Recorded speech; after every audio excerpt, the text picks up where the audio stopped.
You want to know my favorite sports-related racist Oh my god. bullshit?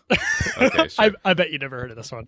Probably not. The Atlanta Braves used to have a mascot who was obviously like an Indian chief, and his name was Chief Wakahoma.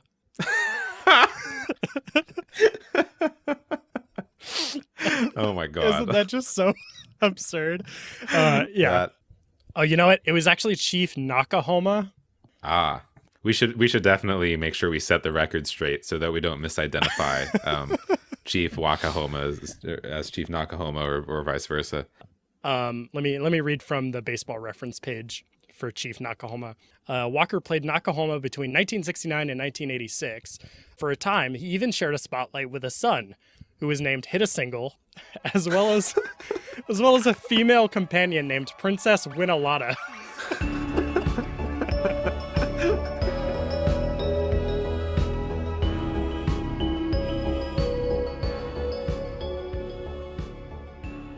Hello again.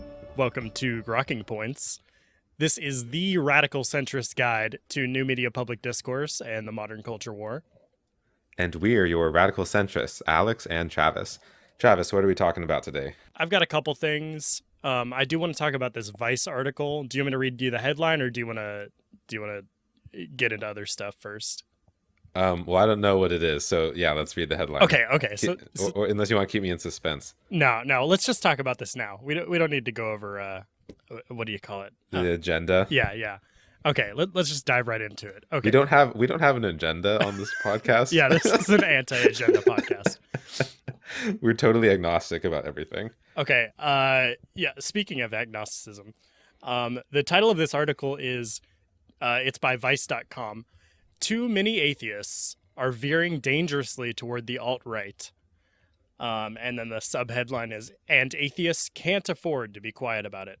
So to summarize this article, it's basically complaining about the rise in atheist alt-right YouTubers.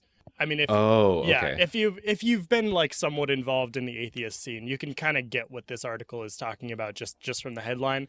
A lot of the YouTube atheists have found that the like well of discussion among atheism has kind of run dry, and so they've kind of turned to either like other sciencey stuff or just into anti-SJW circle jerking, basically. And so this article, it kind of talks about that, but it also brings up stuff like, as evidence of its headline, Sam Harris. Yeah. Charles Murray going on Sam Harris. It talks about Milo Yiannopoulos going on Bill Maher. It talks about Richard Dawkins and his tweets and stuff.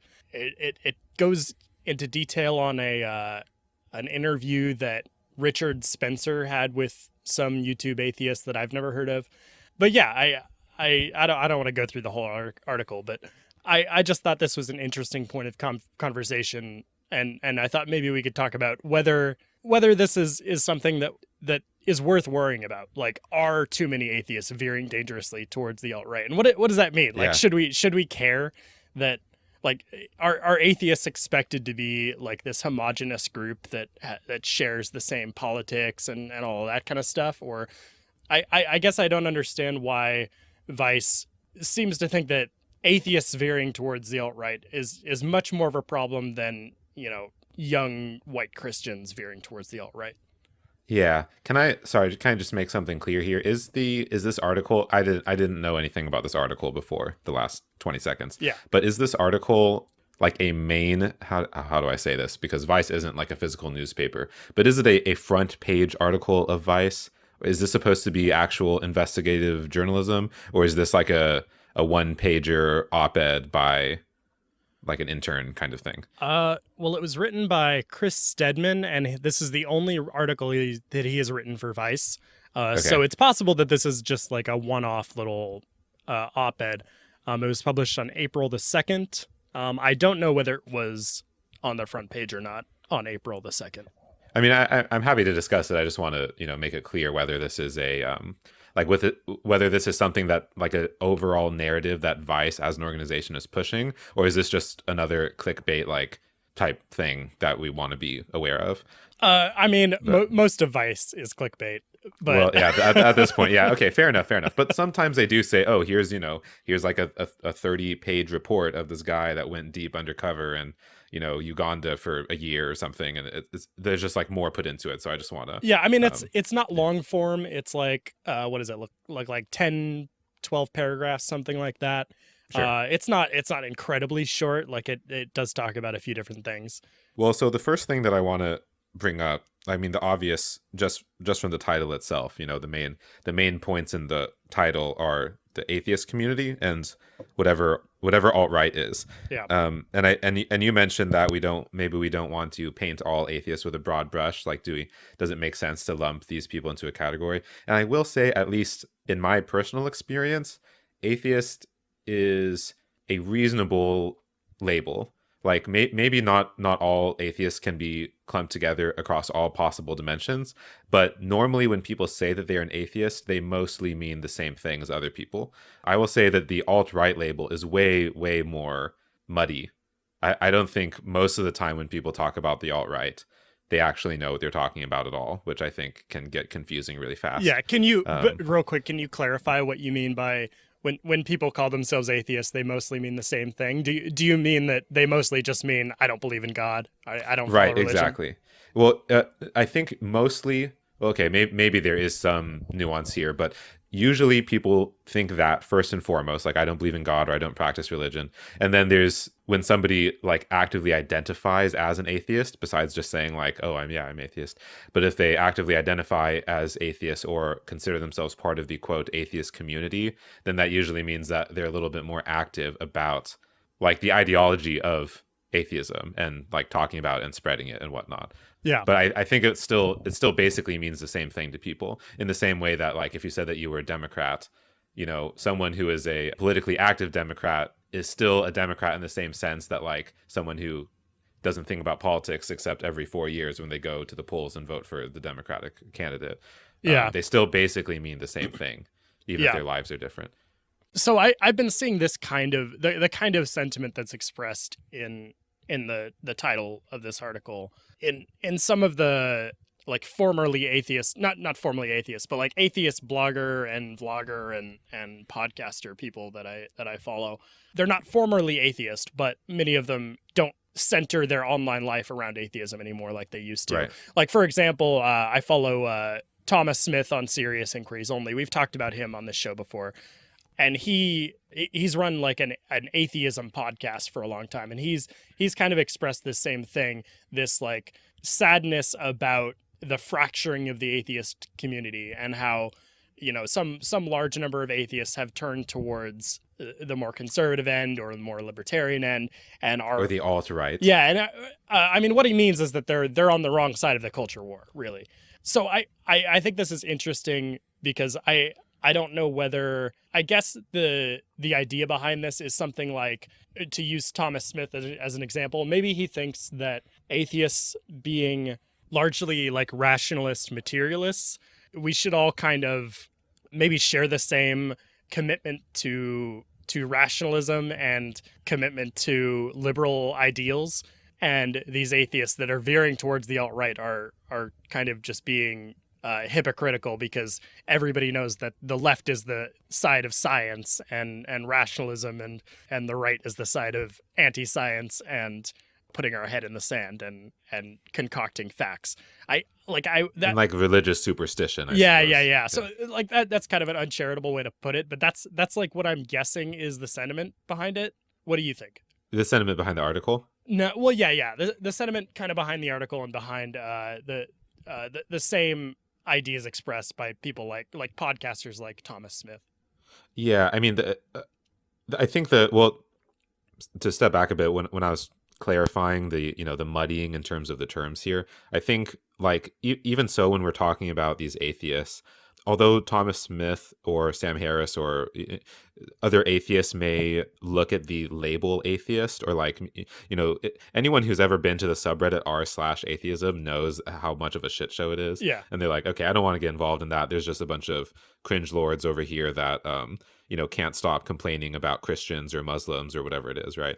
So I understand the wanting to distance from the community or from the label, but I still think it's true that when people say atheist, they still are referring to, this rationalist materialist worldview that rejects the existence of, supernatural beings or mythology or gods, right? So that's still basically what we're talking about. But it gets really confusing when we talk about the alt-right, because everybody seems to have a different idea of what alt-right means, and I see this messed up all the time. So I think the conservative, if you're somebody like Ben Shapiro, or you're like a libertarian, or you're a conservative, they have an understanding of what alt-right means, and to them what it means is typified by a person like Richard Spencer. It means somebody who is white nationalist. It means somebody that generally desires some sort of ethno-nationalist state to be created, whether that's in, America, or, some other, maybe a European country, or I guess hypothetically it could also mean non-white people, but usually it talks about white people. And so the idea there is always centered around, this neo-fascist type rhetoric of white supremacy and wanting to have states determined, like national states based on race. So that's usually what those folks mean when they say alt-right. And then when folks in the center or on the left say alt-right, it starts getting confusing fast, because they kind of mean these people, but then they'll also throw in people like Ben Shapiro into the alt-right. Or then you start getting to like alt-right adjacency, and then people are talking about Joe Rogan and PewDiePie and whatnot. And so I think this is where that confusion is now coming up against the atheist community as well. I have no doubts personally that there are people in the atheist community that are, maybe they're browsing certain political forums on 4chan, and they have ideas about, racial superiority or ethno-states and whatnot. But I also think there's a fairly sizable number of people in the atheist community that like people like Sam Harris. They like people like Sargon of Akkad. Maybe even they like people like Ben Shapiro, which is funny because Ben Shapiro is like an Orthodox Jew. And they don't consider these people alt-right at all. They think alt-right, they're thinking about alt-right in the conservative framing, and not in the leftist framing of, maybe the way that leftists refer to alt-right is something more like neo-conservatives. It's like the millennial version of a conservative. And then so that gets labeled as alt-right. But that's how I see it being confused. Yeah, I'm glad you mentioned Spencer, because he's like right at the beginning of this article, and it's probably largely why this article was printed. So Spencer went on this podcast with an atheist blogger named David McAfee. I've never heard of this guy. Me neither. The interview was titled "The Alt-Right and Secular Humanism." The idea here is that Spencer is trying to kind of link secularism and alt-rightism, or secularism and white nationalism, and kind of trying to decouple it from like traditional Christianity, which is, usually more associated with the alt-right, I would guess, or at least far right communities historically are typically very Christian, right? So Richard Spencer certainly. Well, not necessarily, but yeah. Yeah, I mean, like, sure. you think about the KKK, the premier white nationalist group, and they're quite Christian. So it seems like the article at least is trying to say that Spencer wants to recruit more atheists, and he's, right, and he wants to kind of distance his cause from being explicitly Christian or explicitly religious, and kind of making a bigger umbrella for white nationalism. So how big do you think that umbrella can get? Because they're doing it in other ways too, right? Like we've seen articles about how Spencer is like the new neo-Nazi who is dressed well and talks eloquently and articulately and isn't like throwing around racial slurs with every other sentence. He's trying to like really sanitize this worldview.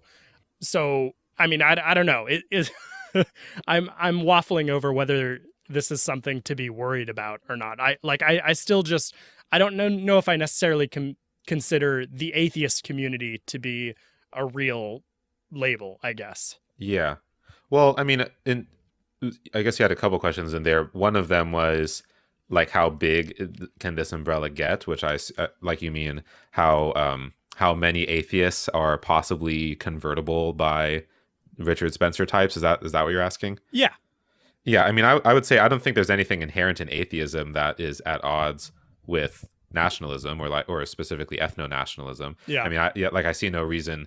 In fact, if anything, I would think the opposite, which is that if you were like actually reading about the doctrine of Christianity, it seems hard to read racial superiority into it. Like Yeah. most of the doctrines, like you literally just pick up the Bible and read it. I mean, it's mostly talking about how, all like men are created in God's image. I mean, maybe it's sexist, but I don't think it takes like a racial line.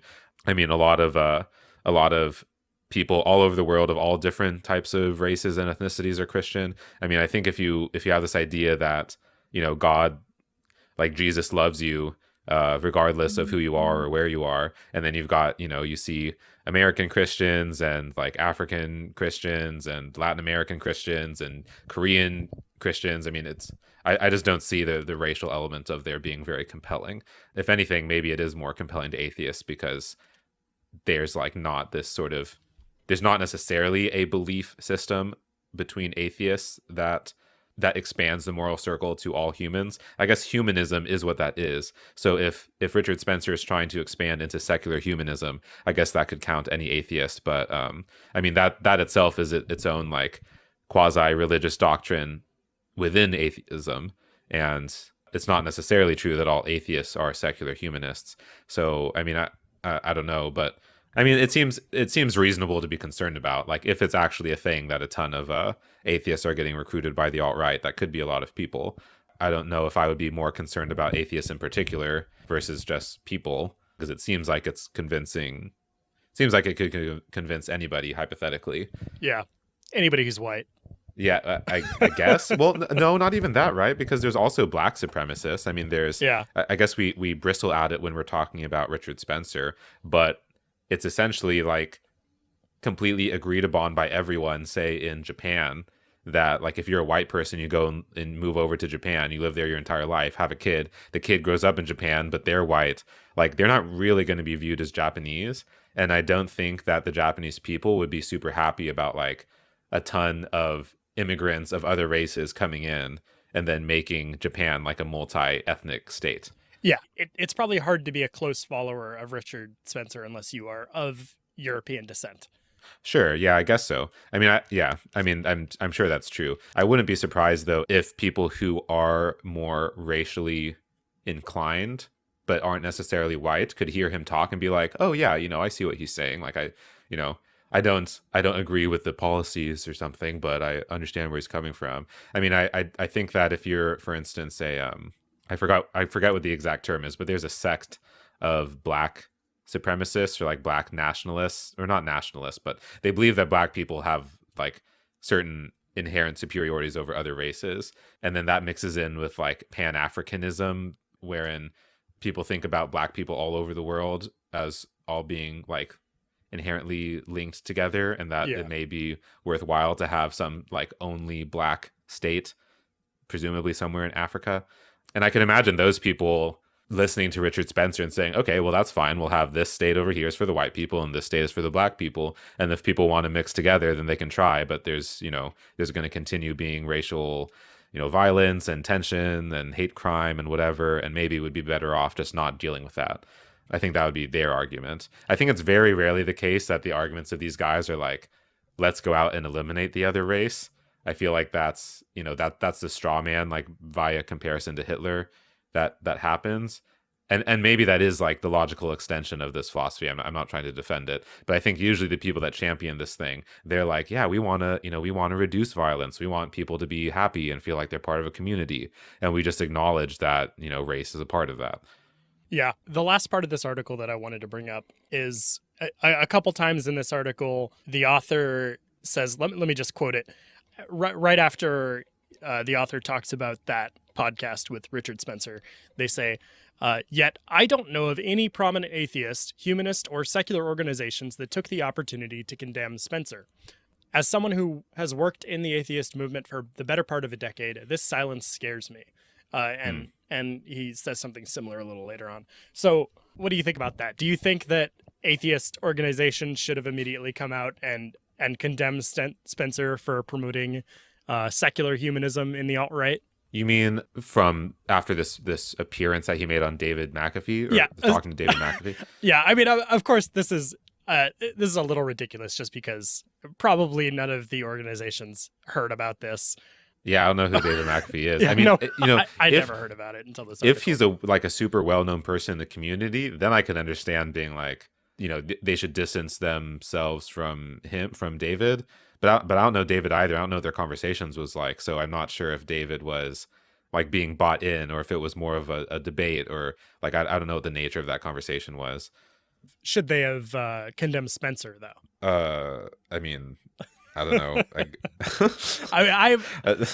I think on this podcast we're generally opposed to like finger wagging people and organizations for a lack of speech. I think Yeah. it's all too easy to just like, if you're a very online person, it's really easy to assume that everybody else is also very online, and they've seen all of the things that you've seen, and if they're not talking about something, it means they're like secretly complicit in it. And that's Right.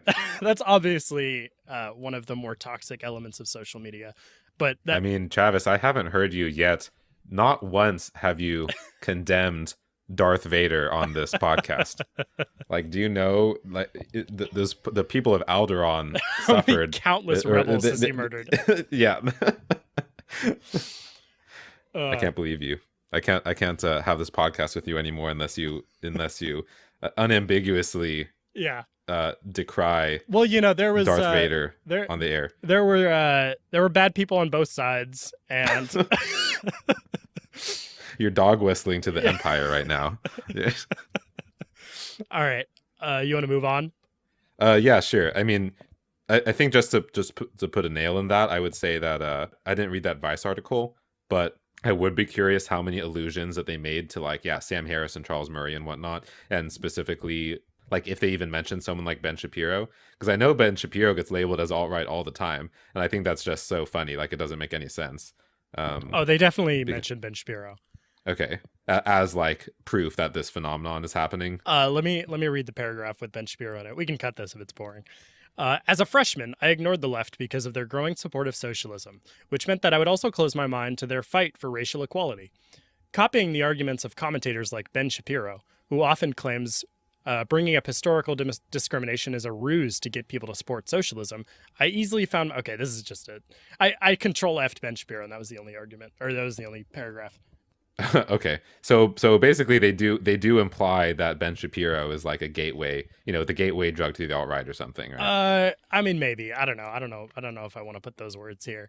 Well, fair enough. I'm trying to connect this conceptually to, there's this other article that came out recently that was published by The Economist, and it was called, let me get the title. I forgot. So they redacted the title at complaints that it was ridiculous, but let me get the original title and then the affixed one.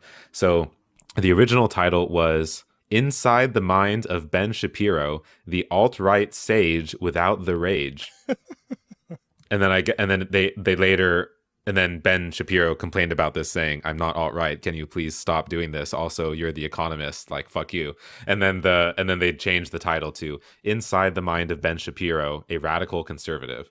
I would describe Ben Shapiro as more rage than alt-right sage, I guess. Right? Yeah. He's like he's more like he's rage without, he's a rage sage without the alt-right. Or something. I've seen dozens of videos of him on YouTube just eviscerating leftists with his rage. Yeah.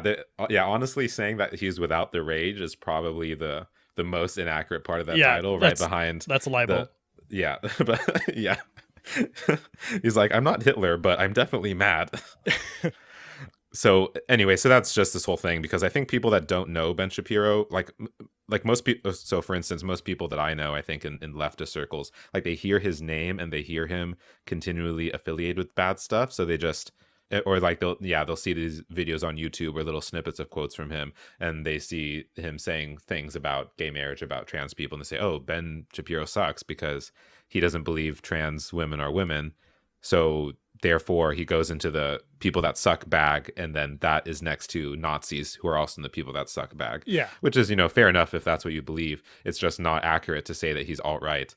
because he was literally named by the what's the ADL, the Anti-Defamation League, which is like a nonprofit organization that is like an anti-Semitism nonprofit, and they named him as the #1 target of alt-right, what do you call it, like online harassment in 2016. And that was when the alt-right was starting to get really big, because he's seen as like the top, one of the top Jews. He's like Soros. He's a really notable influential Jewish person in media, and so the alt-right really doesn't like him. So it's just funny that he keeps getting thrown in with them. But anyway, we can move on from that. I just wanted to clarify that confusion that often happens with this alt-right label. You'd think there'd be like one alt-right like op-ed about how they should stop bagging on Ben Shapiro because he's such a great gateway to. I know. Like, what? Why haven't they written that article? I know. I feel like, well, I think another thing that happens here is, as you mentioned, most people are not extremely online. They just get these things from, it's like osmosis. It just diffuses into their life through the online culture. And so like when people hear the term alt-right, I think 90% of the time they have no idea what it actually means. They just like hear right. They're like, okay, right means conservative. They hear alt and they're like, okay, alt means different or new. And so Ben Shapiro is like a different new conservative, so he's alt-right. Yeah. And then again, that goes into the same bucket as Richard Spencer, even though I think it's just a terrible branding choice to use the term alt-right. It just doesn't sound like it means anything. Yeah. While we're on Ben Shapiro, I have a tweet from him that I saw earlier today. Oh, sure. This isn't the tweet that I was telling you about earlier. This is just a random tweet that I wanted to discuss. So Ben Shapiro replies to, who is this guy? His name's Max Berger. Have you ever heard of Max Berger? Oh, yeah, I know Max Berger. Oh, he writes on The Guardian, I guess. So Ben Shapiro replies to Max Berger. I'm going to read the Ben Shapiro tweet first. Ben Shapiro just says, "This is one of the stupidest things a human has ever said." Okay. And I'll read the Max Berger tweet. This Max Berger tweet is in response to an article about Ilhan Omar. Yeah, I'll just read the tweet. Max Berger says, "Jews need to understand that Muslims now play the role that we have played throughout our history. They are blamed for the failures of people in power. In this time of rising fascism, American Jews must defend Ilhan Omar and our Muslim brothers and sisters with all our might." So is this one of the stupidest things a human has ever said? And Max Berger is the Jew in this scenario as well, I suppose. I mean, I guess. Because he's talking about us, like the position we, quote, the Jews have held and whatever. Anyway, it's obviously not the stupidest thing that anyone has ever said. I will put it into the stupid things said category. I don't know if it's how far along that dimension it is. What makes you not buy? Let's try to outline the narrative here. So the narrative that Max Berger is trying to put forward here is something like that Muslims are the new Jews. They're the ones that are the kind of the scapegoat now for like the problems and the tensions in American politics. Despite how few terrorist attacks are performed by Muslims in the United States, they're kind of seen as the extremist problem. I don't know what makes you get off the train with that. Well, there's a few things. One is I just don't like this weird like victim Olympics. Like no matter who's playing it just gets annoying because it always goes in circles and no one is really ever saying anything. But so that's like a general objection to the line of reasoning. But I think in particular it doesn't make sense to me because first of all, he's saying like, oh, Muslims are being blamed because they're in power or something in the same way that Jews were. So there's like this Jew conspiracy because you see a disproportionate number of Jews in like in banking, in law, in media, in politics. So they say, oh, Jews have all of these really high up positions in society. And so therefore it's a conspiracy that they're trying to take over the world or something. And so making that comparison to Muslims is weird because this is very obviously, or it's not obviously true of Muslims right now, that they have all these positions of power. Like the argument about Muslims right now, I mean, I'm not saying this is true, but the argument goes that they're sort of discriminated against or that they're oppressed in some way. Yeah. And I don't see like, you don't go to the highest, like you don't list off the Fortune 500 companies and look at their boards and say, oh, look at how weird it is that 20% of the board of Goldman Sachs is Muslim. Yeah. That's not what's happening. Yeah. No, I agree. I think it's a bad analogy. There's not really a stereotype of like the scheming, powerful Muslim. Yeah. Yeah, I don't actually even really know what the tweet is supposed to be saying. Like what are the failures of the people in power exactly? Muslims are now playing the role that we have played throughout our history. They are blamed for the failures of people in power. What are those failures that he's saying? I don't know. Yeah, I don't know. It's definitely a stupid tweet. So I'm with Ben Shapiro in spirit, but not in the hyperbole. Yeah. Oh, Kurt Schilling responded to this tweet. That's great. Who's Kurt Schilling? He's a baseball pitcher. Oh, Okay. A former baseball pitcher. He's like kind of infamous in the Major League Baseball online community for just stirring shit on Twitter and just kind of being a conservative jackass. Okay, so he's on the Ben Shapiro side in this one then. Yeah. Kurt Schilling says the ignorance of both the modern day world and history, all wrapped up in this one tweet, are both stunning and not at all surprising. When you fail to teach real world history at any level, this is the adult you produce. Oh, well, it's a more reasonable tweet than Shapiro's. Yeah.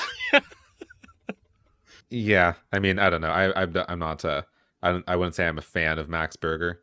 And I like I said at the beginning, I feel like this whole identity Olympics is just I guess it's kind of fun as a spectator sport, but it's not fun in the way that like actual Olympics are. It's fun in the way that Wipeout was, where you're just watching people like get pushed into the water and it's just pure Schadenfreude. Did you ever watch Wipeout? Oh yeah. Great show. Yeah, when you get home from school and nothing else is on, and you just gotta watch people fall into the water. Imagine if that was on now. I feel like that is like literally the definition of cultural appropriation. Anyway, okay, so we're over that. Why did I mention that? What were we talking about? We were talking about Wipeout, and then why were we talking about Wipeout? Because we were talking. Oh, it's like the Schadenfreude of liking watching people fall over. Yeah. Actually, the other day, that's we what were this whole watching show Survivor. is actually. Yeah, fair enough. Did you watch Survivor? Yeah, I watched the first season. Okay, just the first one. Yep. Okay, well, greatest season of all time, supposedly. But we were watching Heroes versus Villains, which is like the second greatest season of all time. And one of our friends came over who was Indian, and one of the characters in the show was white, and she had an Indian name. So she was white, but her name was Parvati, which I guess is an Indian name, like Parvati. Mm-hmm. And then our friend was like, this show is like so appropriative, and like that girl's name is Indian. Well, she didn't notice that at first. She first noticed that there are all these tikis and torches and like immunity idols and stuff like that. And then so she said, oh, this is a really appropriative show because it has all this like tribal imagery. And honestly, I never considered that before. I mean, I don't generally care about that kind of stuff, but it is interesting that I feel like this has evaded cultural criticism for the most part.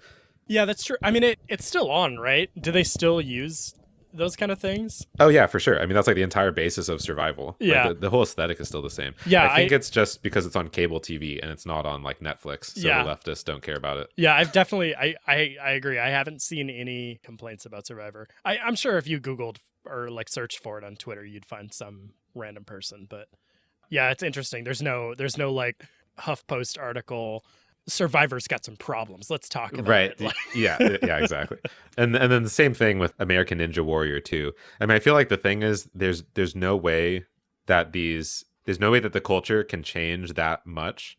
Like even if, I feel like no matter how many people are talking about appropriation or like gender role stereotypes or sexism, like kind of the basis of that critical theory type analysis is that there's a mainstream, there's like society or the culture, and then the analysis is coming from like outside of that culture, but that requires the actual mainstream culture itself to exist. Yeah. So like it's going to be hard to imagine, say like you're not going to be able to get rid of stuff like the Washington Redskins or change or get rid of Survivor, because the fact is these things are so popular. Like that's the reason that they're subject to criticism in the first place, is that like pretty much everyone likes them. I mean, you're also not going to get rid of The Bachelor or The Bachelorette. You might. I think the Redskins will change their name probably in the next couple decades. I think that's just I'm honestly kind of surprised it hasn't happened already. It seems like all of the wheels are pointed in one direction there. The baseball team, the Indians, had a logo called Chief Wahoo for a really long time, and it's still kind of you can find it somewhere on their website, I think. But they've changed their logo. It's not on their hat anymore. Now it's like the Cleveland C, and I think that's just going to keep happening. I don't think like the Indians or the Braves are going to change their names, but I think the Redskins are on its way out. Yeah, I mean, fair enough. I guess I shouldn't have said that those individual cases won't change, but I think I meant more in terms of like the idea of shooting stuff down on that basis has like a certain limit, and that limit is like defined by the cultural sensitivity of the time. I mean, I don't disagree, and I'm interested in that point. Can you expand on it a little more? Like try and flesh out what you mean.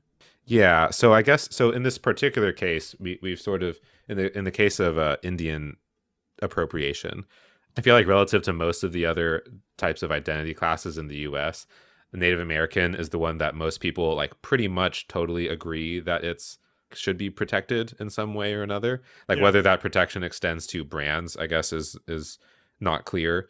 But I think we understand like we shouldn't make fun of Native American people. Like that's not a cool thing to do. In the same way that we shouldn't make fun of black people, and that's why blackface is like not an okay thing. But I do think that there's a limit where like when we're talking about American Ninja Warrior, I think it's quite clear to everybody that we're not making fun of Japanese people for being ninjas. Like, if anything, ninjas are cool. It's like an awesome thing that was part of Japan's history. It's not like there's ninjas in Japan today anyway. It's just kind of like it would be the same thing as talking about Vikings or like we can't have Thor in the Avengers because he represents like an ancient culture's warrior. That wouldn't, I don't think that sort of criticism would stand. I think the idea or like the arc of, the moral arc of change is more directed towards letting more different types of people into the fold and less towards like the actual specific symbols themselves. It's like the meaning behind the symbols that matter. And so I don't think that's something like, the hidden immunity idols in Survivor. Like when people are watching the show, they're not thinking about that. They're not thinking about how like stupid or silly Hawaiians are because they're Polynesian. They're just engrossed in like the drama and the interestingness of the show. And maybe the aesthetic contributes to that, but I don't see it as being like harmful. So I guess what I'm saying is I think the harm does matter, and that will probably change in the culture if that was like not a thing we already cared about. But like I don't see the Washington Redskins changing people from like making fun of Native Americans to not. I think that's just like the symbol that seems like it codes for that. But I don't think Washington Redskins fans actually like have any sort of real negative opinions of Native Americans. Yeah, no, I agree. I think the like direct harm argument is pretty weak. Like the leftist argument here is something like those appropriations, or in the case of the Redskins, it's like a slur. Yeah. Those things contribute to a wider social perspective that causes indirect and oppressive harm to those groups. And so Sure. So when you put tiki idols on Survivor, you're taking something that's like sacred to some culture and turning it into like a game piece, and that's kind of seen as insensitive. And I agree. It doesn't seem like it's doing a whole lot of direct harm. I don't value the tiki statues in Survivor so highly that I would be sad if they were taken away by the PC police. So I just don't have a strong dog in that fight, I guess. Yeah. I mean, I think it's one of the well, I don't know if instructive is the right word, but an interesting example of that. So in the Survivor episode I mentioned, there's the white character that had the Indian name.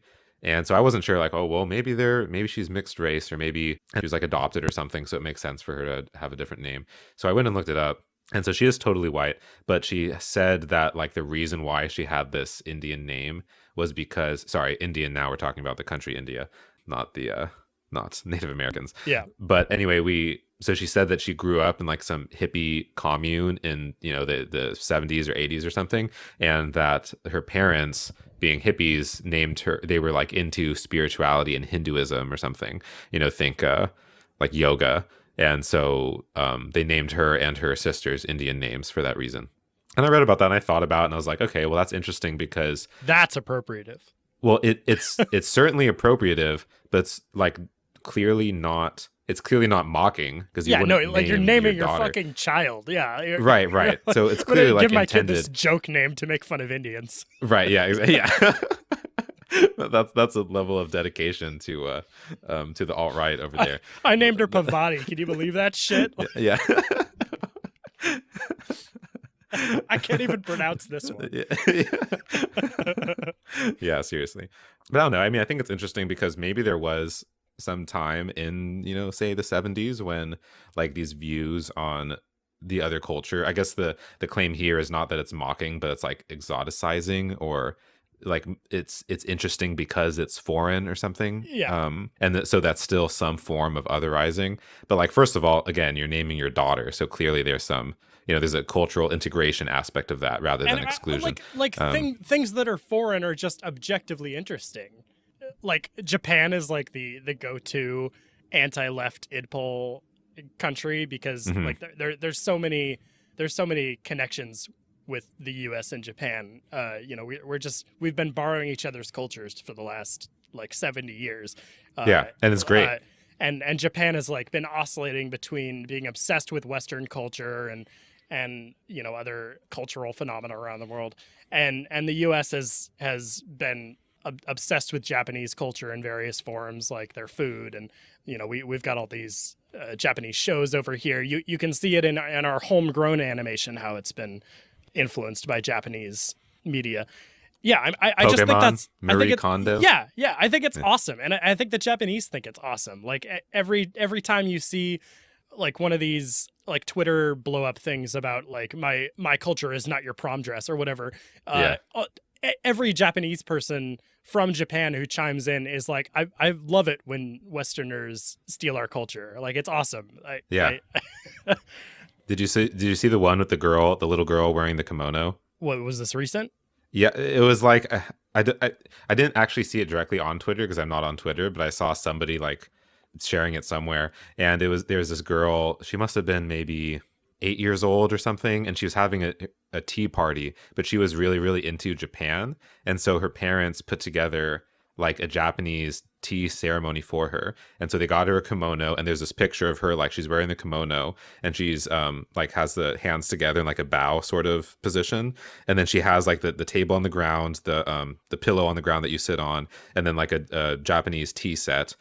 And she's wearing like white facial makeup with like red lipstick and red dots, not dots, but like like blush on her geisha cheeks. makeup. Yeah, exactly. And then so she's making this, pose and then showing how she's doing this tea ceremony. And I think this was for her birthday or something. And, the leftist reaction was, yeah, like my culture is not your daughter's tea ceremony or something. Yeah.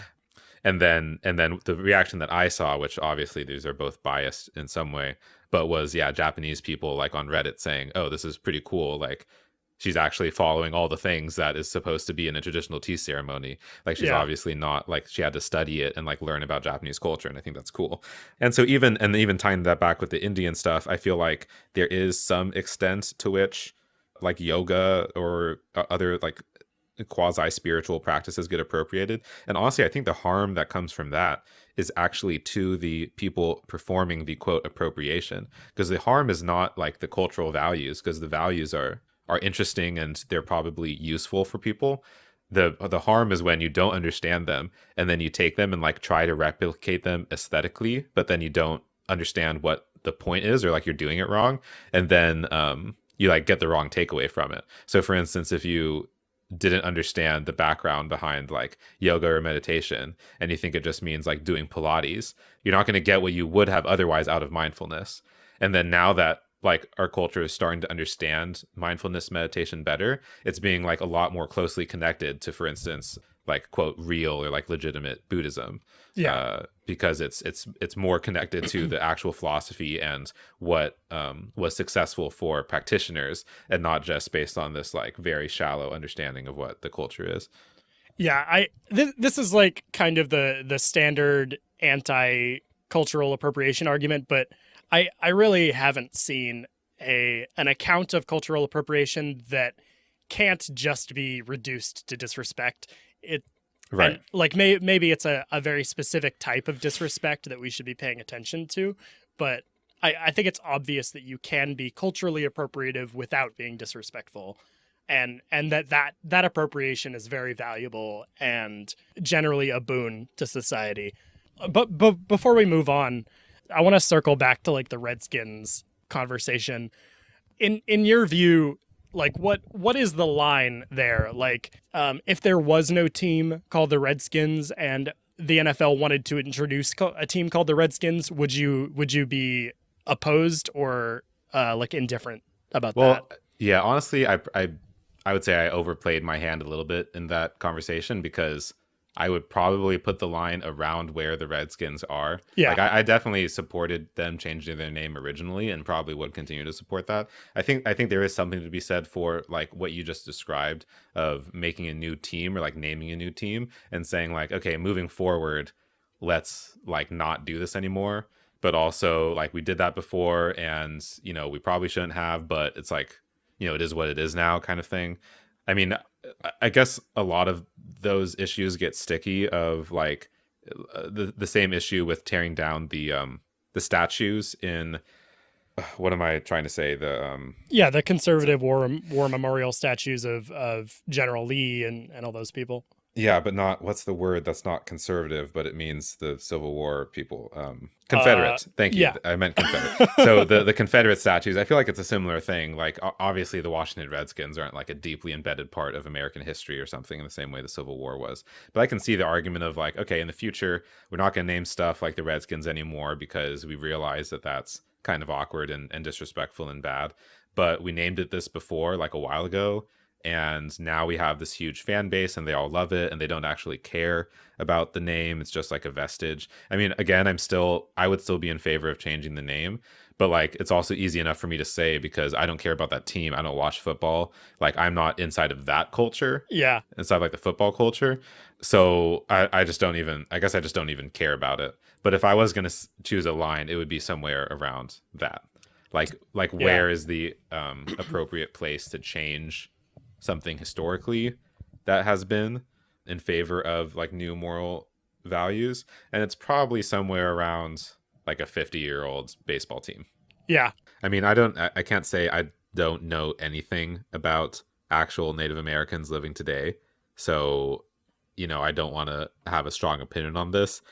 I feel like if I did know somebody, like if I went to a reservation or something and made some friends, I would be kind of surprised if one of their chief concerns was chief concern. I would be surprised if one of their main concerns was like baseball team names. I would imagine that they're mostly worried about like alcoholism and obesity. It's like and like it's poverty. Like the demographics and the polls on this are almost like any other group that you poll, where like the majority don't give a shit at all. The majority agree that it's like just some harmless cultural shit that we've passed down that nobody really associates with the racism anymore. And then there's the small contingent of people who care a whole lot, and they're almost one issue voters on it, and it's like the only thing that they care about is like this, how their group is depicted in the wider social narrative.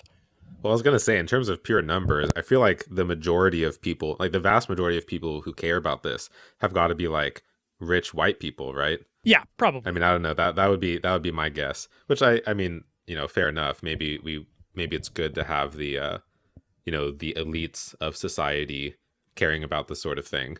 What's the last thing you have? Yeah, so the other thing I had was about, I guess this is kind of related because it has to do with whiteness. So I follow Ezra Klein. I listen to the Ezra Klein show sometimes. When you can handle it. When I can handle it. Well, that's where this topic is going, because so Ezra Klein recently published. So if you don't know him, he's Vox. He's the head of Vox, or he founded Vox, and I think he like stepped down from being CEO, but he's the head editor or editor in chief. And so he puts out this show called the Ezra Klein Show, and he's the host. Sometimes he has other people do it, but usually it's him. And let me find Vox in general is left leaning, and Ezra Klein in particular, I would say is fairly progressive. They used to market themselves as like the neoliberal hub of the internet, but that has been changing, and now I would say they're fairly solidly progressive, and in some moments like lean into far leftism. Yeah, I I would mean, say. I would put them in the camp of like id pol neoliberals.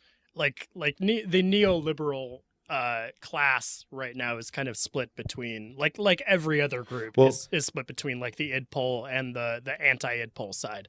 And if you were to talk to a like classic leftist like the kind that we talk about on Twitter, one I might bring up a little later, like they would describe Ezra Klein as like a milquetoast neoliberal. I think they would have previously. I think that Ezra Klein and Vox in general is like trying to get into that group of people's good graces and like trying to show their allegiance or like alliance with the left in terms Yeah. of like both the idpol left and the Marxist left. Yeah, I would And agree. the reason I say that is because if you were reading articles from Vox a few years ago, they're usually stuff about like liberalism, about capitalism, about like the benefits of free markets and trade and stuff like that. And then now if you read their articles, they're about like, why is the alt-right attacking the Green New Deal? And like it's usually in defense of like pretty far left talking points at this moment. And this particular, so I've been getting increasingly frustrated with Klein because I used to like him, and I used to like, I mean, I would have previously identified as a neoliberal politically speaking, and that's usually typified by some sort of combination of belief in free market capitalism, but also believing in like some amount of social welfare and like trade and borders and reasonable taxation and regulation, like anti-monopoly type stuff. And that is now, like, listening to the Ezra Klein show is pretty much totally compromised. And I've been getting more and more frustrated listening to it. And there's this recent episode in particular. And the title, you mean compromised by like identity politics?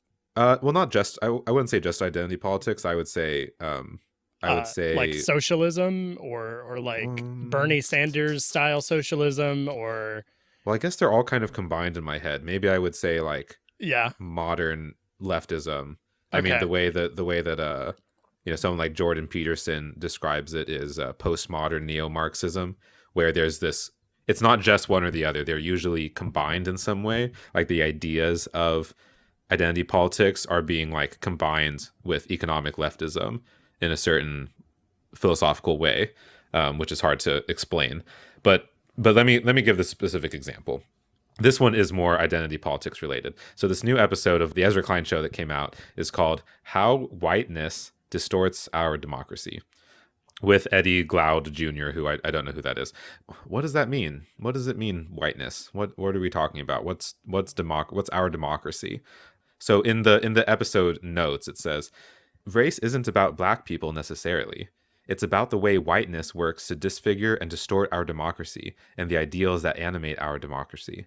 Blah, blah, blah, a bunch of background on the guest. The way that racism is intertwined with America's political system, the worldviews we force ourselves to adopt to justify racial inequality, and the way white fear sets boundaries on black politics.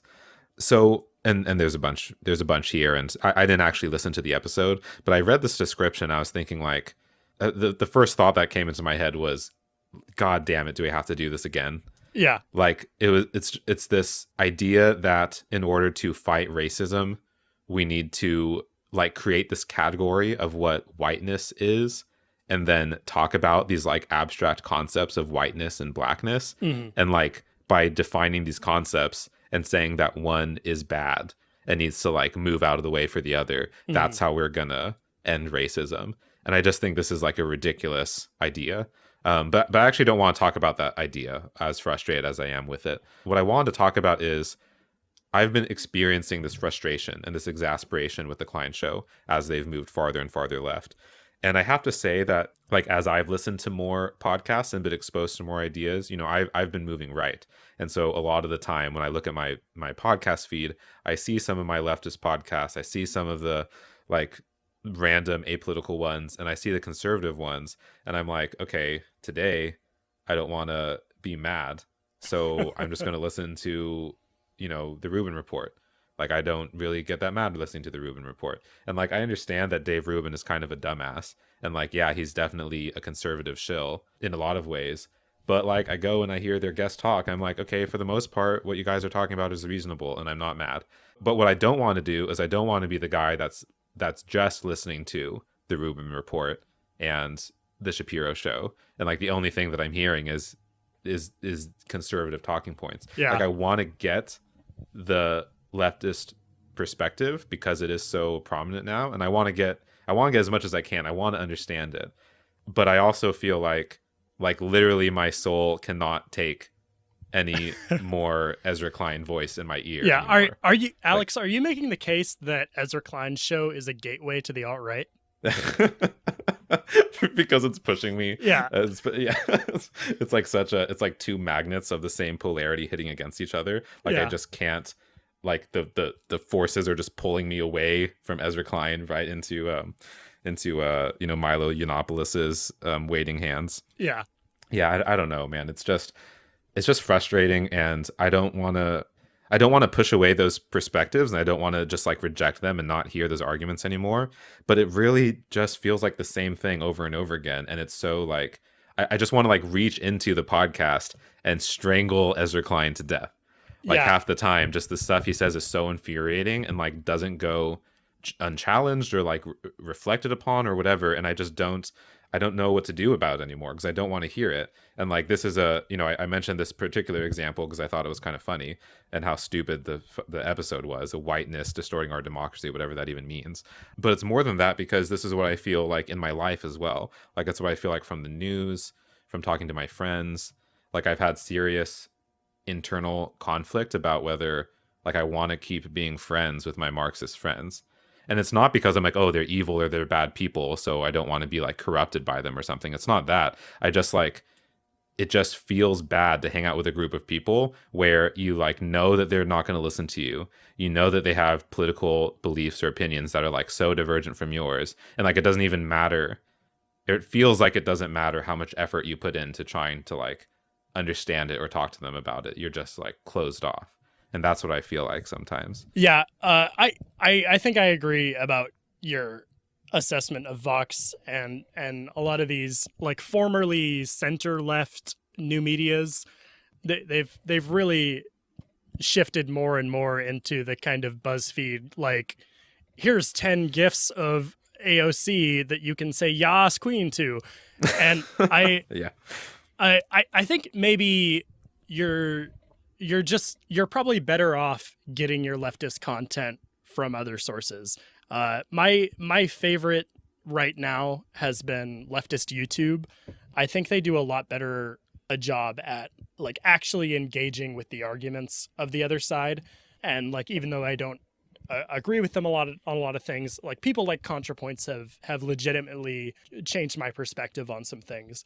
And I really value that in a way that I really haven't gotten the same thing from what is now NPR and Vox.com. Yeah, I think, and that's fair enough. I think as in terms of my information streams, I could do better at optimizing it. I think part of the reason why I feel like bad stopping listening to the Ezra Klein show is not just because, he doesn't offer the best leftist arguments, but I think it's also that those are the, like, even if they aren't the best philosophically arguments, those are the arguments that people are being compelled by. Like, he's in some way the voice of the new left. And he's the voice not of just like the Marxists who are happy that finally people are paying attention to them. He's the voice of like the mainstream, which is like gradually shifting.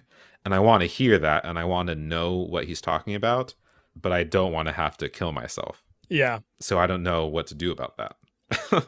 I don't really know what Ezra Klein's listenership is like, so I don't know whether or not I would describe him as like the voice of the new left. I don't know what the voice of the new left is. Is it just like AOC and Twitter?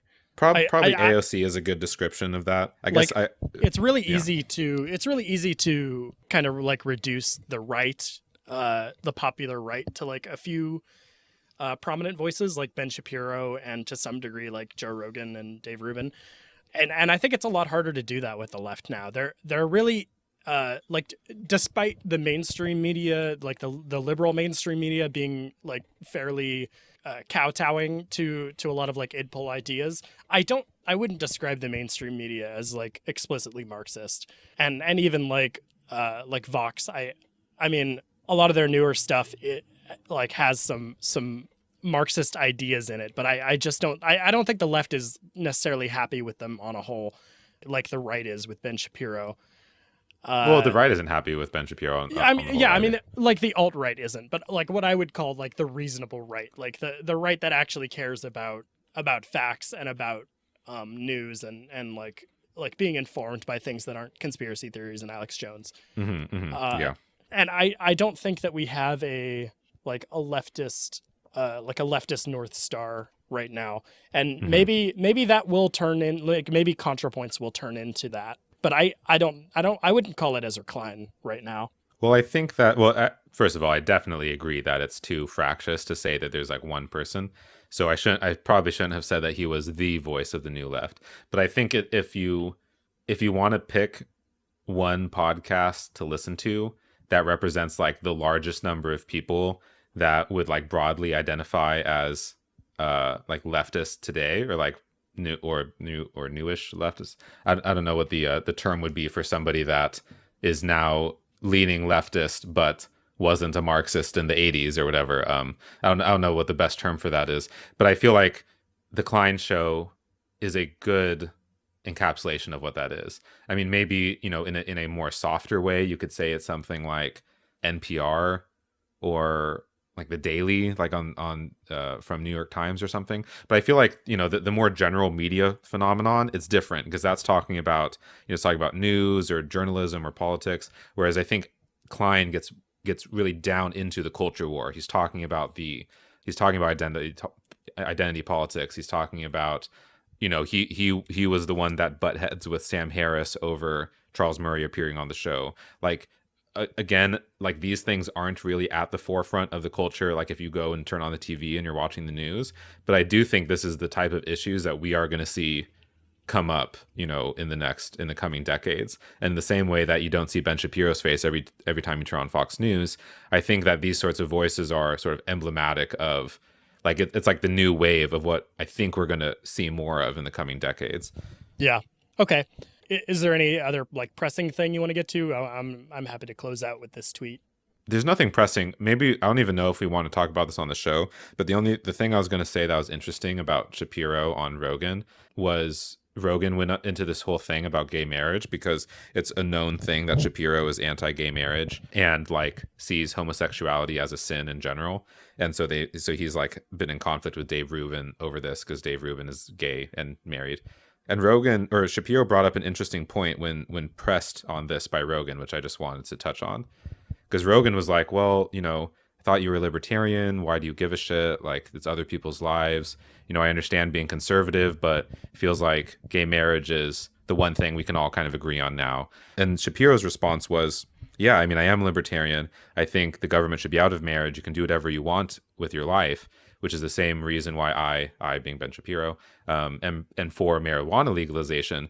But I also see smoking marijuana as a sin. I see drinking alcohol as a sin. I don't think it's, you know, I have all these beliefs on what constitutes sinful behavior. And so just because I think that like gay people, for instance, or not gay people, just because I think gay marriage or gay sex or like participating in a gay relationship is sinful, you know, I don't see that as any different than any other behaviors which people naturally do that I would also consider sinful. That's just like the nature of my religious belief. And I think this is what Ben Shapiro is saying, I think if you examine any of your beliefs, you'll find that there's a bunch of ideas that you have about what's morally good or bad that would put people into certain bins or categories. But it doesn't necessarily mean that the government should go and tell them what to do. And it doesn't necessarily mean that you can't be friends with those people. It just means that you have a different idea personally of what constitutes sinful or not behavior. What do you think about that take? Yeah, I've seen this type of argument before. This is almost the standard libertarian argument about gay marriage. This particular argument used to really frustrate me before the Supreme Court ruling on gay marriage. Huh. Because You mean on Prop 8?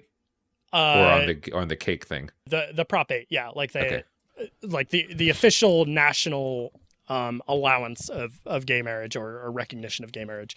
This argument used to really frustrate me before that ruling, because it would always kind of be brought up as like it felt like a cop out argument. Like it's kind of an excuse to not have to have an opinion on it if gay marriage is illegal, because you can kind of say, well, I don't think that the government should be involved in marriage at all. So any legislation that I see, or any policy that's proposed that is involved, or there that gets government more involved with marriage, I'm going to be opposed to. And that just is like a totally orthogonal argument to that whole issue. And like now that it's legal, I think it's fine. I don't think you're like Ben Shapiro is being obstructionist by making this argument. I think it's fine if he wants to say that gay marriage is an abomination in the Jewish tradition, or sinful according to his religious beliefs, or whatever. It doesn't particularly bother me. Yeah, and I mean, part of the reason why I thought it was interesting personally is because the way that he described it, like I've never been opposed to gay marriage in any way, or like gay relationships, but the way that he described it, I felt was extremely, extremely similar to my personal experience with vegetarianism. Yeah. Because I decided a while ago that I wanted to be vegetarian. And obviously that ends up being weird because almost none of my friends are vegetarian. My family certainly wasn't.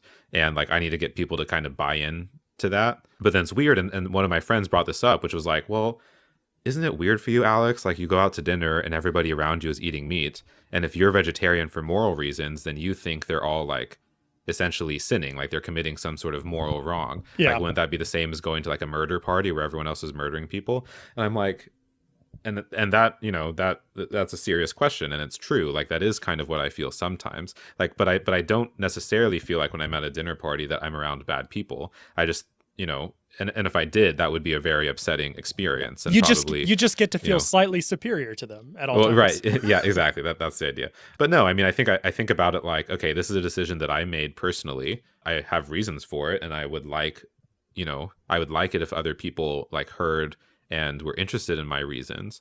But there's a lot of reasons I do a lot of things, and a lot of reasons other people do other things. And I don't really feel like sitting around and litigating and like judging people for every single one of their moral decisions. Now, I do that sometimes, obviously, but it's not something that I want to actively be doing all the time.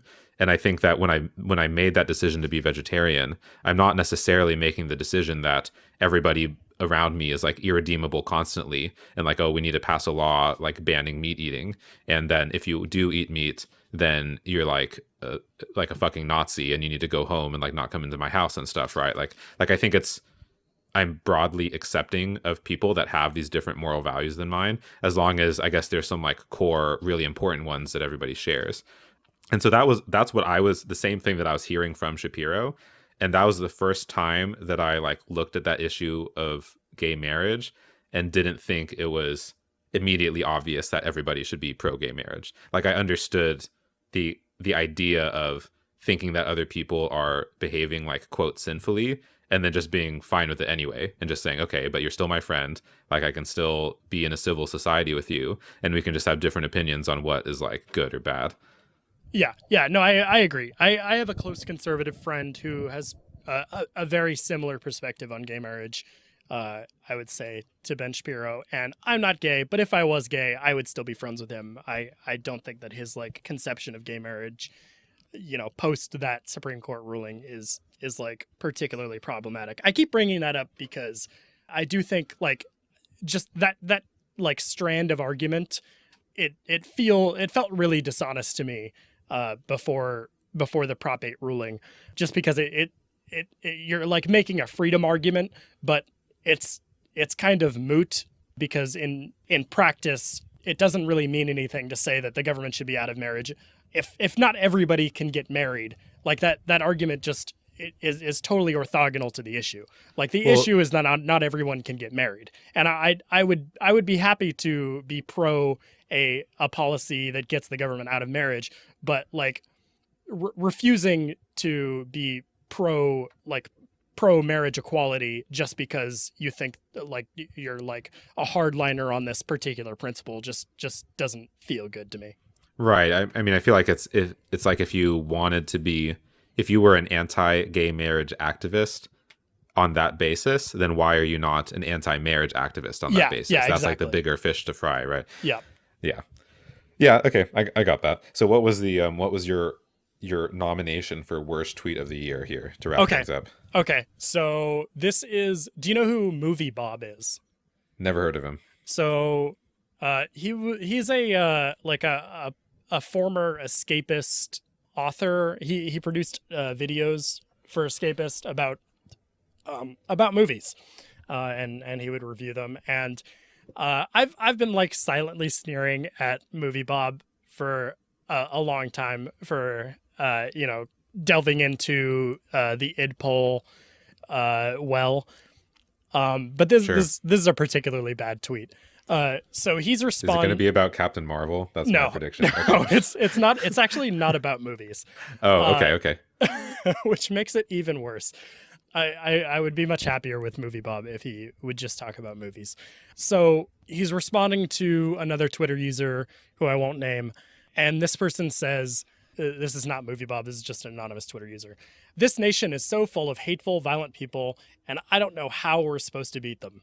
And so Bob Chipman at the Movie Bob responds, "I've found a closed fist to be a solid place to start, though there's plenty of variety beyond that. At the end of the day, if they're just bones and meat and sufficiently cowed, most will stifle before you have to break any of that, so long as they're convinced you would." What?